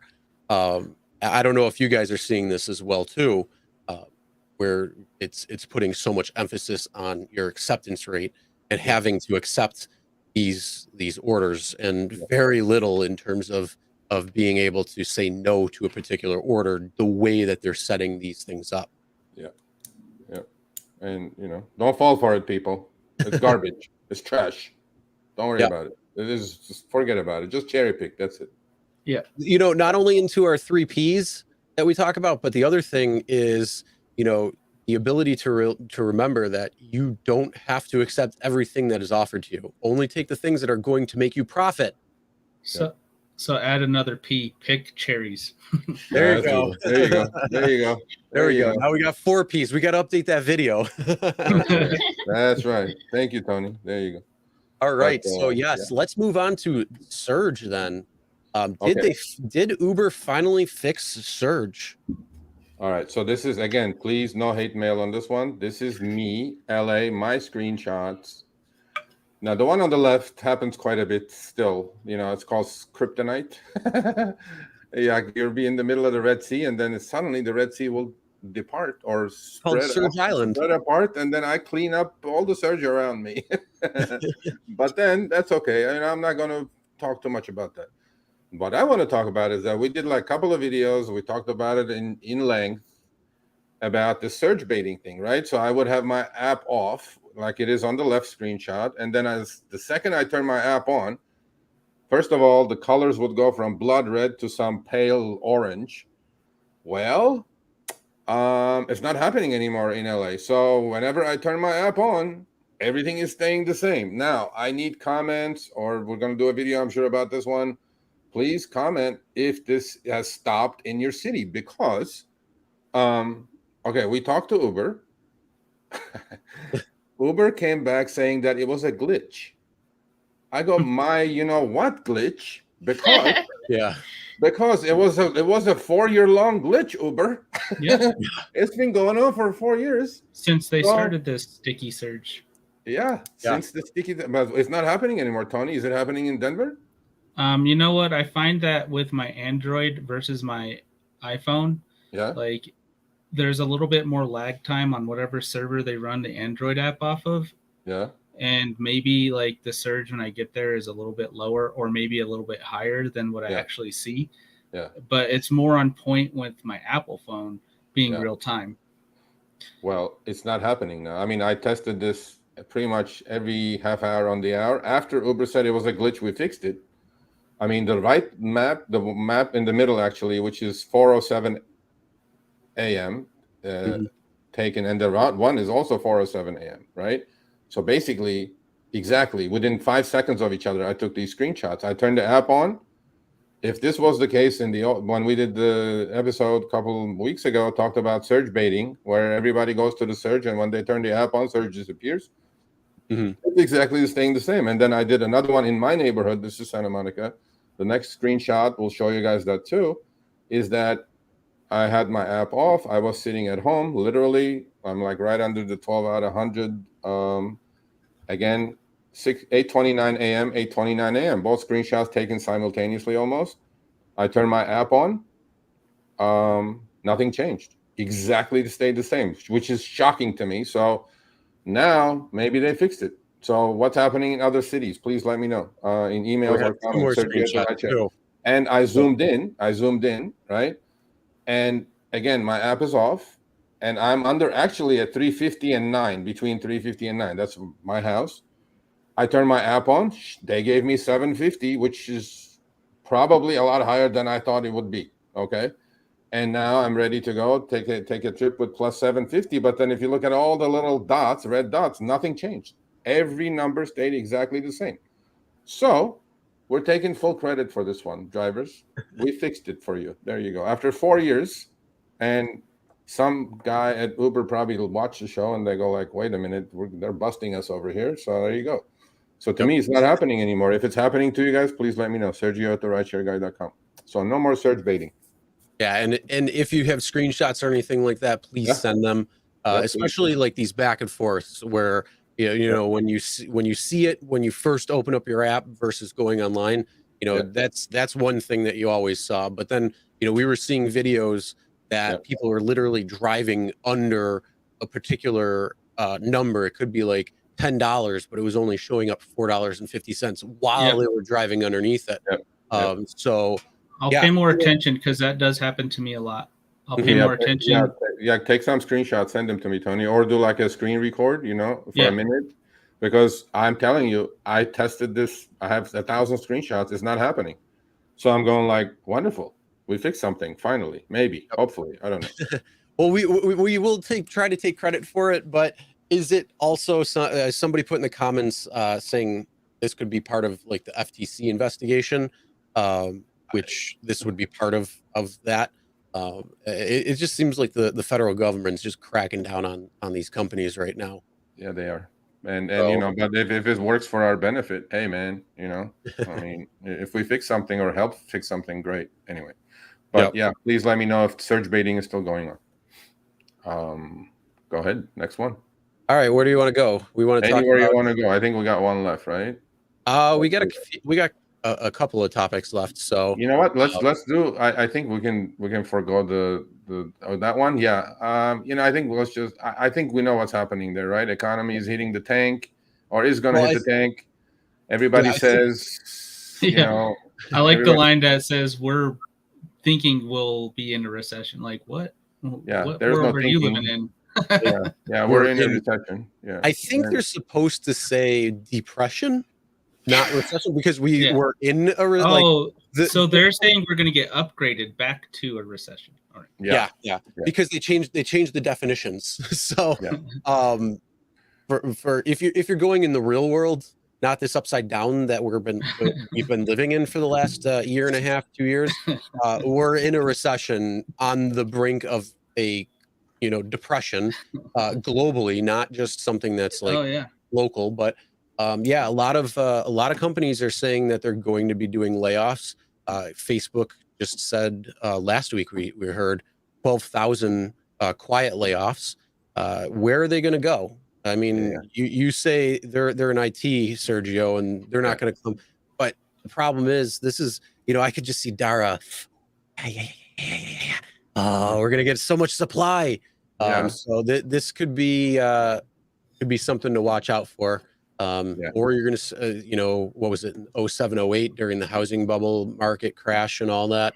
You're seeing 60, 70-year-old people working at Starbucks, working at McDonald's, and they should be enjoying their retirement and things like that, but they can't retire because of what had happened. We're gonna see that. Yeah, I mean, when 50% of CEOs say, they're not just high-tech companies, they're just regular old companies in manufacturing or whatever they may be. And if they're going to lay people off, guess what? That's more competition for rideshare people. And to me, it's like there are going to be more drivers, same pie, or even a smaller pie shared by a lot more people. So I'm not looking forward to it, but hopefully it doesn't happen to the severity that I think is going to happen, but hopefully it won't. And then Tony still can make his $73 an hour. Which after cherry picking hours are added in is about $33 an hour. Yeah, well, 33 is still better than standing around and be somewhere for $18-20 an hour. You know what I'm saying? So, and then according to the article writers, I make $6. So yeah. Well, you got a lot of deductions. You got 5 kids. You got a lot of deductions. So yeah, I think tough times may be ahead, but hey, man, we'll see. You never know. None of these people, first of all, if they knew what they were saying, they wouldn't be saying it. They would keep it to themselves. This is a secret. You know what I mean? Everybody has got an opinion, but obviously, whoever I talk to says the same thing. We're going to be in a recession in 6 months. Okay, well, we haven't had one for a while, so let's see what happens. In 6 months, I think the bar will move. They're gonna redefine what it means to be in a recession, just to prolong it. So actually, maybe that word will not exist. Yeah, there won't be. I mean, but competition is coming for you drivers, so watch out. And then the other thing too is I mean, on the customer side of things, how much extra do you have to spend for your $7 coffee at Starbucks already? You're getting what, $18, $19 you spend to have that delivered. Yeah, that's going to be one of the first things to go. So you're going to see this demand just drop. So yeah, it's going to be one of those things. Just pay attention out there. Hopefully you guys are not only working a couple apps or more, but looking at plan Bs. And we're going to be talking about a side hustle coming up soon. This is another reason why we highlight side hustles on top of the show itself. So if you guys have any interest or just inspiration, but we have one more topic before we get into that. And that is some more info on Upfront fares. We're following this very closely. We want to break it down quite a bit, so you guys know exactly what Upfront fares is and the algorithm. I have a whole skit coming up soon when it comes to the machine learning algorithm. When we actually do our full Upfront fare, that's going to be one of the segments, so you guys can see exactly what a machine learning algorithm is and how hopefully we could actually adjust it to what we want to see, not necessarily what the company wants to see, if it's truly a machine learning algorithm. Right. But Upfront earnings. I mean, this is like horrendous, right? I mean, well, not in a sense that since Upfront earnings showed up, we interviewed the CEO of Uber, and he clearly said there's going to be a rebalancing. So when they say those fancy words, rebalancing means you're getting paid less. However, now every week I do like a statistical analysis of all my emails and what's the hottest subject. Last week, the hottest subject was a lot of passengers are becoming really, really smart now. So because, first of all, look at these 2 trips on the sides, okay? 143 miles for $113. Who the heck would do that? I wouldn't do it. And the one on the right, 175 miles. Most likely, both of these are with a dead return. There is no return on these. No. Probably. Is $152. So that's like 65, 70, 75 cents a mile. So nobody, and that's without figuring out the dead mile, right? Right. Mm-hmm. But now, because they said this clearly, we're going to pay you a little bit more on short to medium trips. We're going to pay you less on the long trips. Well, it seems like they're holding true to their word. However, this is the problem. The number one email I got, as many emails as I can remember getting, is that because a lot of passengers now are not getting picked up because drivers looking at this and they're declining these long trips. When they decline these long trips, what's happening is that the passengers are getting really smart. They're ordering another trip, getting in the car on a short trip, and then extending the trip, changing the trip destination once they're in the car. And a lot of emails, tons of emails are telling me that when a passenger changes the destination or the duration of the trip that they're on, Uber is not adjusting upwards as they said they would. Because in their lingo, it says when the trip duration or distance changes by a lot. That was their word. I don't know what a lot means in Uberland, but in my world, it means 100 feet, bro. Okay? Yep. That's a lot.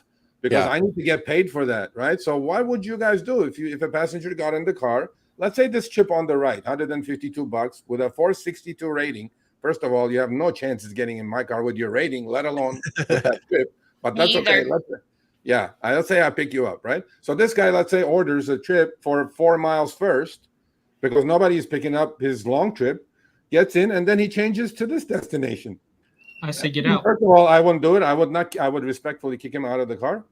Mm-hmm. Although I will get a 1 star because it's a totally money-losing trip. But this is what's happening. And a lot of people are emailing me saying that Uber is not adjusting. Like the one guy said, an accident happened, Uber system hadn't picked up, and I was in the car stuck in traffic for an extra 30 minutes. Uber paid me whatever they showed me up front. They didn't adjust for those 30 minutes.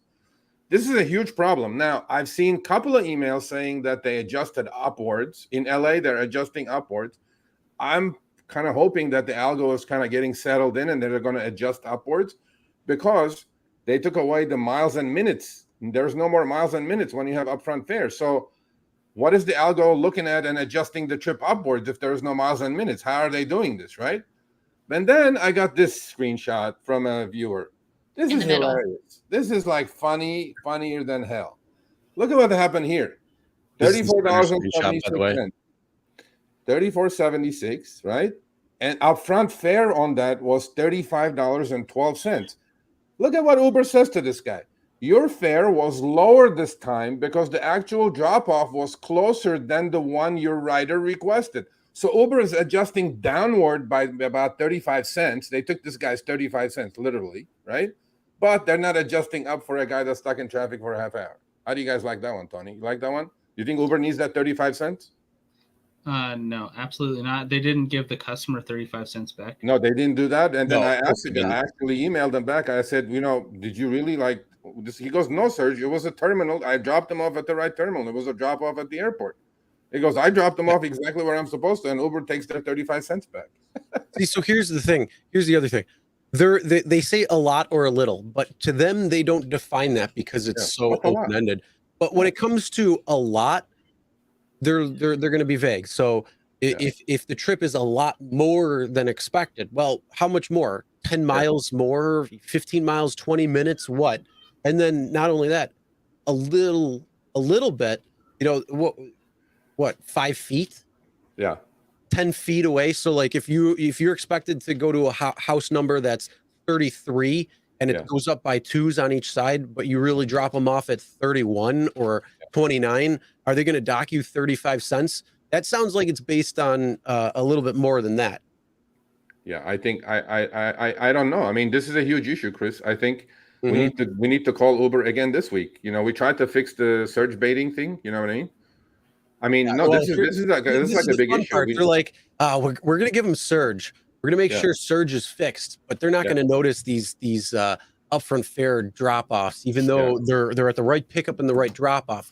We're just going to adjust it lower. Nobody's going to know. Yeah, we're still going to call you out on it. No, we're going to call you out on it because, it's not the 35 cents. It's the, if you're good enough, if your algo is good enough to figure out that I did not drop this gentleman or lady off at the right terminal, or maybe she said, oh, drop me off here instead of there. It's a couple hundred feet at the airport, right? So Uber algo is good enough to, or the GPS signal is good enough to figure out that I drove, maybe quarter mile less, but you can't figure out that I drove 30 more minutes on this trip and adjust upwards. You know what I'm saying? To me, it's like, hey, man, this is not kosher, so we need to get on this. Harry, are you still here? Of course you're not. Why would you be here? We need to call Uber again, every week. We need to call Uber. I go, hey, man, you got to fix this shit because, oh, God dang it. Yeah, and damn well that they did not refund that rider that 30-something cents. Oh, absolutely not. Right. Absolutely not. Whatever the 35 cents is to the driver is like triple whatever they charge the customer. So it would have to be refunded more than 35 cents to the passenger. Yeah. But I'm looking at this. I'm looking at this and shaking my head and scratching my head, saying that you guys good enough to adjust down 35 cents. Maybe you should be good enough to adjust up half an hour on this guy when he was stuck in traffic. You know what I'm saying? Right. And then if you try a fare review or calling into support, no chance. It's not going to work. Your fare is correct. Yep, your fare is correct. Have a nice day. Let me take away 35 more cents. Yeah, and they're. I'm sorry. No. You get that green bar, Tony. You get that green bar, right? It says resolved. Right. It's not resolved. When I want to piss off my wife, that's what I do. Like when we talk about something, I'll send her that screenshot of the green shot saying resolved. So shut it up right there. But yeah, I think who do you call? Dara? We can call Dara if you like. No, Dara is not involved in this. We know the head of mobility, and we talked to. We're going to try to get him on our show. Actually, these are all the questions we're going to ask him. So we're playing the little dance here. Let's see if he's going to come on. You think he'll come on, Tony? I don't think so. He's afraid of you. Oh, come on, man. Say something good. He's one of the persons that can't polish fully. He has somebody else who pays that, or whoever at Uber, whoever is watching right now. I know some whatever. A new kid is watching an Uber. Please go tell your boss. We want to talk to your boss. Okay. Yeah. You might get somebody, but it won't. We will get somebody, but that somebody has to be somebody to answer these questions. To answer these questions. But this is huge. This is huge. Seriously. Yeah. How many times does it happen that somebody gets in your car and adjusts the trip a few more miles? It happens quite often, actually. Mm-hmm. And if I'm not going to get paid for that, why am I doing it then? Yeah. Then you know what? The contract states where you're picked up, where you're dropped off. You change that trip, I'm going back to the original drop-off place, dropping you off right there. You want another ride? You order another ride. Yeah, that's a 1-star and deactivation for you, probably. It could be, yeah. But that's the whole thing. It's for the safety of my car. That's right. So it doesn't die doing extra miles for no money. For the safety of my pocket, sir, you need to get the F out of my car. Speaking of, Sergio, what is your gas price per gallon right now in LA? Still, buddy, $6.20 the cheapest, $5.99 to $6.20 the cheapest. There are some people who are gouging at $6.60, $6.80. Nothing has changed. War, we go up. Peace, we go up, and we just go up. We go up, and that's it. We're at $6.10. I paid $6.19 today, and I was very happy about it, actually. It's like $6.19. They paid $3.36 at the res. Come on, man. I'm happy you're there. Every show I get slapped with this thing. I mean, no, you know what? When I moved to, I think Jeff was here in South Carolina, it was $2.99. How about that? Yeah, that's where I'm heading. So hopefully, $3.75. Yeah, you people, come on. Wait until the government makes you all employees. Then we'll be all that. Then they're going to pay for your car.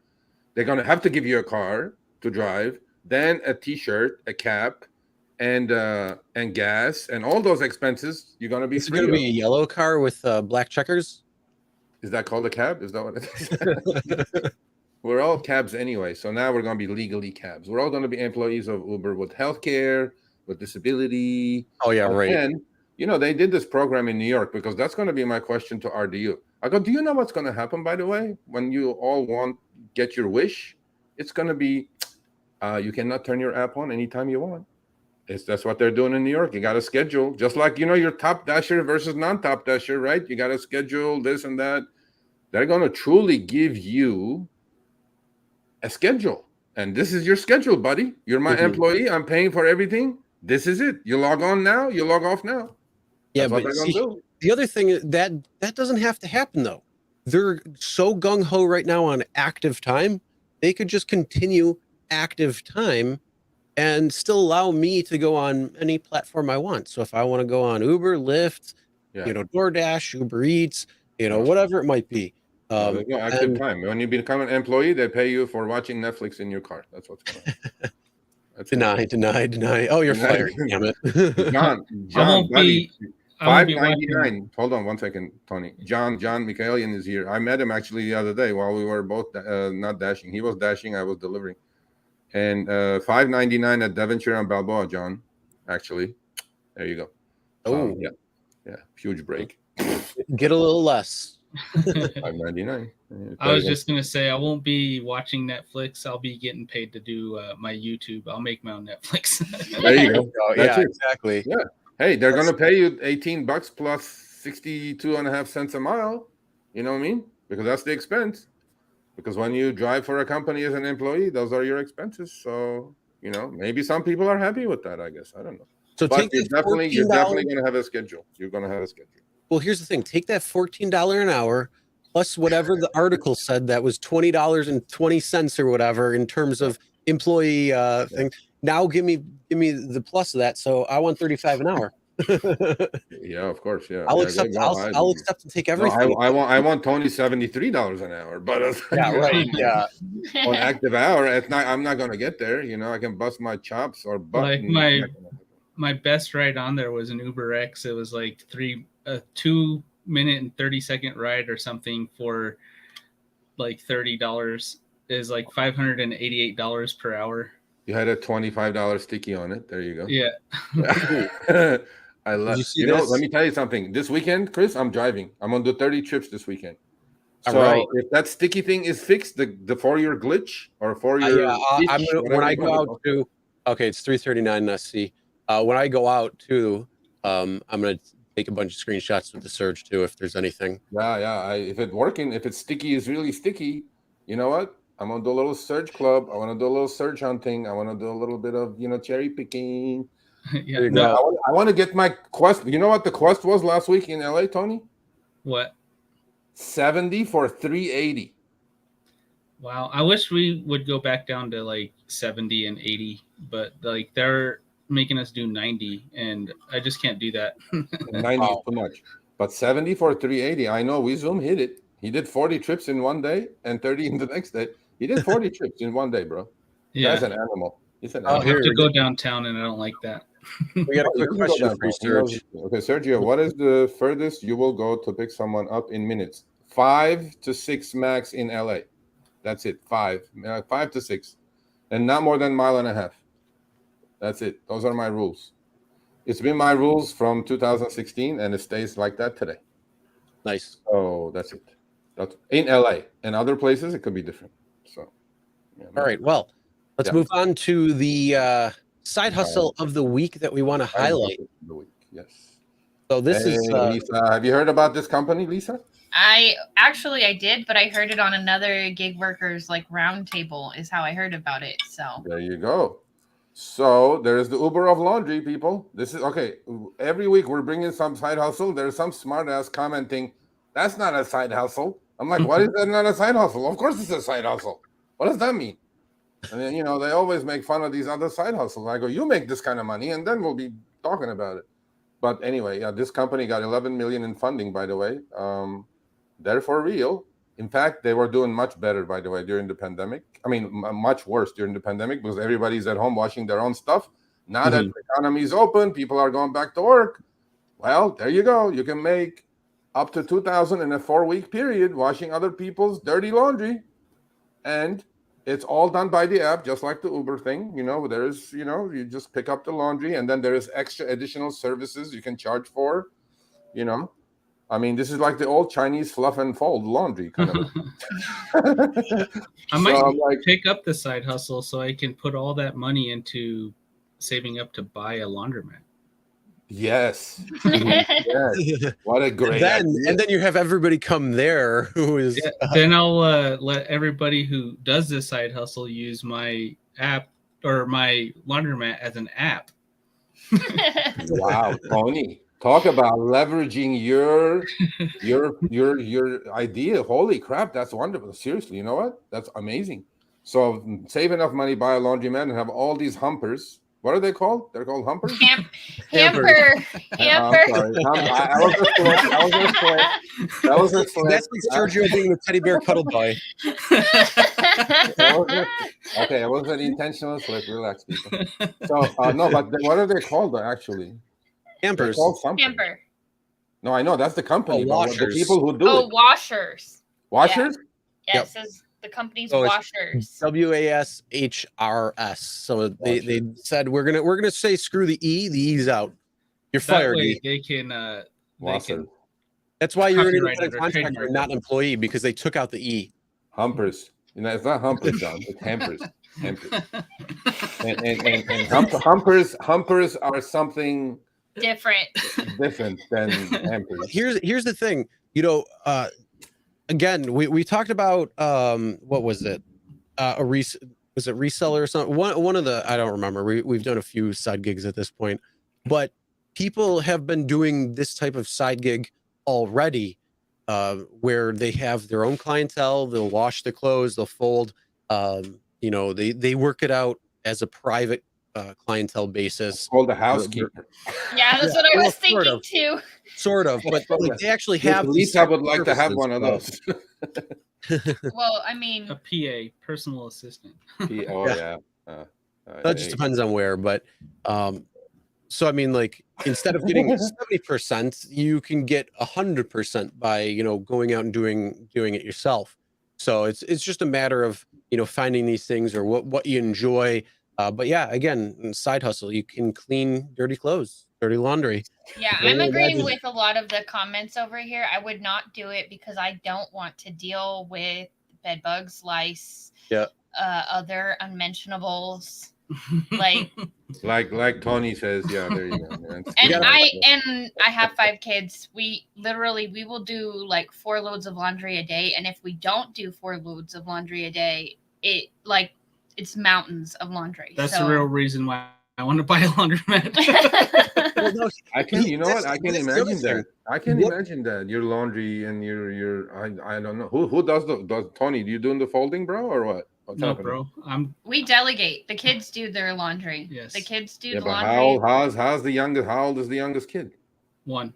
He's not- already started on the He's folding. not folding anything. Okay, no. But so we have the age range for our kids. We have a That's almost 16-year-old, a 14-year-old, an 11-year-old, a 4-year-old, and a 1-year-old. So the 4-year-old and the 1-year-old don't do a whole lot of chores. They make more chores for the other ones. Right. But but the older 3, like, I'm pretty strict. They have their They have the chore responsibilities. Yeah. list that they have to get done, and if they don't get it done, they don't get rewarded. So In turn, they go hunting with dad. There you go. You know what I mean? So Tony, I'm gonna answer your question. We're gonna leave the air. Can you do private jobs in the U.S.? Yes. And I ring you. You take me to the airport, and I pay cash or Venmo or Zelle or PayPal, whatever you like, buddy. Are you in Granada Hills? Well, yeah, Sure. and just to be clear that we can do those as long as we have our own business, and it's not like they ordered the Uber, you cancel the Uber, and then take them. Like, that's going to get you in trouble. Yeah, I mean, no, you have to be careful, obviously. Somebody you know. Some of those people do that because they're like actually undercover trying to bust people. Yes. Taking taxi. That's right. It's basically taking businesses from taxi is what it's trying to prevent. It has, the pirate taxis, but it has happened in LAX quite a bit. They used to run those sting operations when the days that we can pick up. There was not the LA exit, which is separate from the terminals now. You know, there used to be a lot of undercover cops. Getting in your car, ordering a ride, and start conversation saying that, just it's too much. Uber's charging me 120. Can you do this for 80 if I give you cash? And you say yes. Your car is gone, impounded, and you're like screwed for a while. So yeah, but you got to be careful. You can do it. I mean, come on, right? Yeah. But I mean, it- the it- rideshare guy actually did an interview with a company that has an application you could use for booking rides. Yeah. Mhm. Yeah, we actually there is Rids that I'm looking into now. We'll see how that works because that's one of those companies that you basically schedule high-end cars, high-end customers, but it's been done before. So so yeah, anything you guys want to add? You lovely couple over there with 5 kids, homeschooling, bringing in the cash. Tony's bringing in the cash. Now Lisa is going to bring the cash. She's got a Tesla herself. Are you going to ride? You said you're going to do rideshare, right? Yeah. Okay, be really careful. Do you have like your packing or what's happening? I carry It's covered. tools for safety. Yes. Safety tools Okay, covered. wonderful, yeah. Safety And- first. Okay, I can imagine looking at Tony. I'm sure your safety tools are all covered. So, but yeah, be careful out there. Be safe, guys. We appreciate you coming on. Yes, thank you. We'll definitely be following you, obviously. But please, people, subscribe to Lisa's channel. And Lisa promised us that she's going to get a ladies panel for Show Me the Money Club. Yep. And And we're going to do one. before we wrap it up, I just want to say one last thing about the side hustle. Can I stack laundry loads from different people and then just go to a laundromat and then That's called hamper and just pool. dump it in? If No. you get somebody There you else's go. underwear, that's Yeah. not my Washer pool. Yeah, hamper pool, humper pool. They're not hamper pool.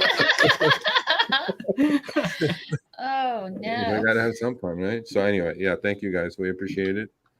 And next week, please tune in. Today, please smash the like button. Last week, the algo liked it. We got up to like 90, 100 some, views for a 2-hour episode, which is like awesome. Please smash the like button. Next week, we're gonna have a good one. Now, the We only wanna- thing is, Sergio, are we going to have a special Show Me the Money Club this week because of the Thursday labor law or labor rule that they're putting out? Well, I'm going to read what's coming out, so I got to spend a couple hours before RDU comes on. But you know what? I'm going to add a joke. I'm going to make myself an Uber hat and come on the show with the Uber hat as an employee. If I can find my Lyft shirt, it might be packed away in storage right And now. then you but wear if I your can Lyft find my shirt. I wear my Uber hat. You wear your Lyft I'll wear shirt. my Lyft jacket that I have because I have one of those. Yeah, I don't know. I definitely don't want to be an employee of these people. I seriously don't. I mean, Same. honestly, just give me the right to name my price. Let me go hungry for a couple of days and I'll adjust. And then show me the job. Tell me, don't tell me what the price is. Let me call my shots, and case resolved. There is, you guys are out of trouble. Yep. That's it. Yeah, if we had to actually make it to what California had between AB5 and Prop 22, then name your price, the multiplier surge, pick up drop off location, I wouldn't mind that because I'd be running 2x, 2.5x, 3x all day long. I know, but you know what the problem with that is? These companies already are not making money, and while they were just about to make money, and then this hammer dropped on them. So like they had just figured out this wonderful algo that adjusts with 7 million things in about a millisecond and spits out a price, right? Yeah. And then here comes the government. They go like, Well, "God." see, here's the thing that was the nickel and diming we talked about last week. So Maybe. hopefully nobody followed Sergio's possible financial advice. I'm No, telling just you. kidding. No financial advice. I actually bought Uber today. I don't think nothing is going to come out of it. These companies have powerful lobbies, bro. It's just a song and a dance. Nothing is going to come out of this. They're going to fight it. I think what you guys were talking about with the algorithm, that it's two different styles. It's the learning algorithm, but only on the customer side. Yep. And then it's the teaching algorithm for the driver side, not a learning algorithm on what we'll accept, but we'll teach you what to accept. Yep. Well, I tell you one thing. That. I was delivering and talking to John Michaelian, and then I haven't taught the Uber Eats algorithm anything because they're still sending me garbage. They're still sending me these 350. They're still orders. teaching you. They're like, you need more teaching. Yeah, we have a little Mexican standoff here. I go, no, you have to send me $15 orders, and then it goes, no, I'm going to keep sending you 350s. Up yours, Uber. No. You will Sticky surge. You will become Formica. Yeah, so I don't know, but we'll see. We'll see who's going to teach who. James says, "Don't work Tuesday. Watch Sergio and Chris." Hey, you can work. You can listen Great too. idea.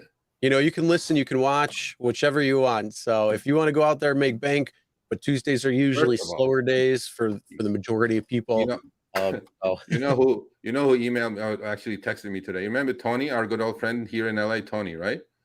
For the last 3 months, I've been telling him, do not work on Tuesdays. It's called Terrible Tuesdays because the business is horrible on Tuesdays. Mhm. So he's testing me.